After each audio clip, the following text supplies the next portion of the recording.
Good afternoon. Today we're going to be talking about the effects of insulin overdose. It was done by me, Omar, Mo and Solly.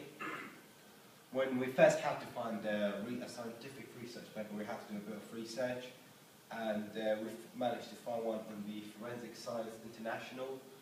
And the title of the research paper was Insulin Injection Sites, Morphology and Immunohistochemistry.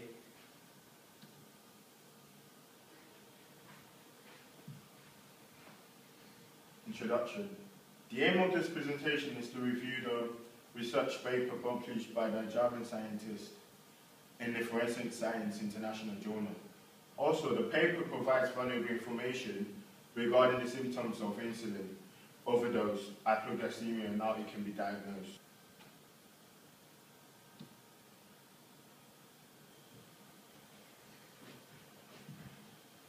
So what is insulin? Insulin is a peptide hormone produced by the beta cells of the pancreas. Some of its many functions are regulating carbohydrate and fat metabolism. Some people suffer from diabetes mellitus. This is when a person has high blood sugar because the pancreas does not produce enough insulin. To reduce blood sugar back to normal levels, patients inject insulin into their bloodstream.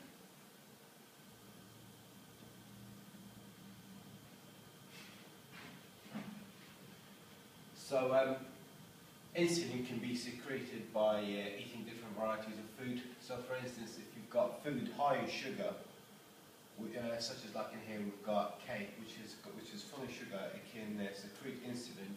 However, lack of food can also inhibit insulin release, which can reduce the glucose blood level or increase glucose blood level.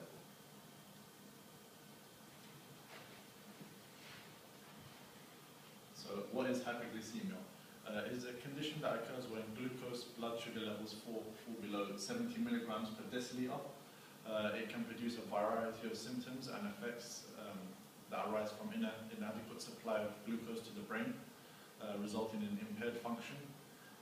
Effects can range from mild dysphoria to serious issues such as seizures, unconsciousness, and rarely permanent brain damage or death. It occurs as a side effect to the treatment of diabetes mellitus with insulin.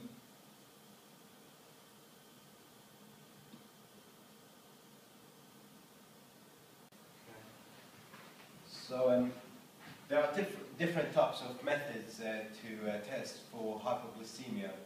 One of the methods is by detecting the changes in the EEG signals.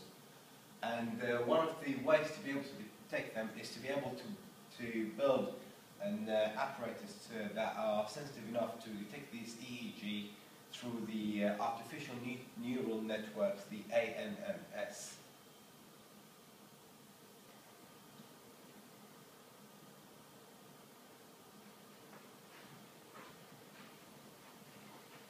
Hypoglycemia diagnosis. There are different methods used in measuring blood sugar. One of them is a chemical method exploiting the non-specific reducing property of glucose in a reaction with an indicator substance that changes color when reduced. Also, since other blood components also have reducing property, these techniques can produce errors reading in some situations. The more recent techniques use enzymes specific to glucose. These are less susceptible to this kind of error.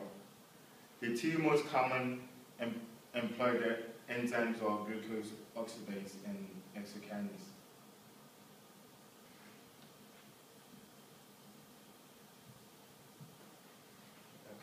Okay.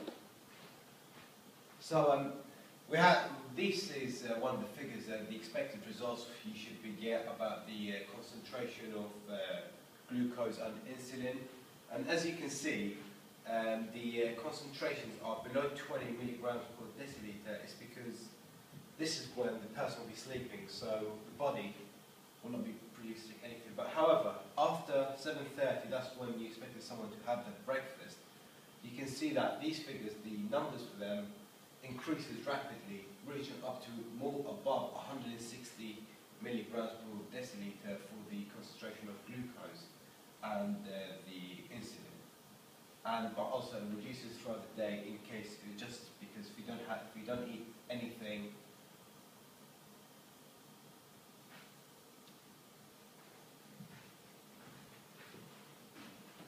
The expected results after measuring a blood glucose level should be between 70 milligrams per deciliter to 92 milligrams per deciliter. And these are all converted in millimoles per liter.